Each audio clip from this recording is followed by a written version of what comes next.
Krisdayanti bikin heboh usai pamer disupirin Susi Pujiastuti saat ngabuburit. Krisdayanti baru-baru ini bikin heboh netizen. Iya, hal ini dipicu gegara postingannya di media sosial.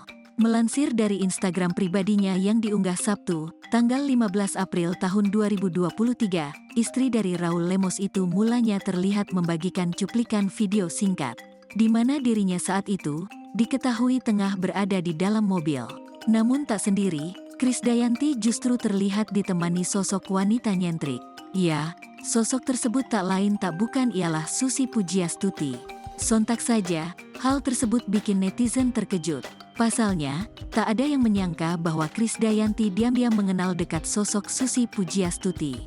Bahkan saat bertemu, keduanya tak terlihat canggung sama sekali seperti sudah berteman lama. Tak berhenti sampai di situ, pada momen tersebut, Susi Pujiastuti bahkan rela menjadi sopir untuk Krisdayanti. Dan mengaku merasa sangat senang karena bisa jadi sopir penyanyi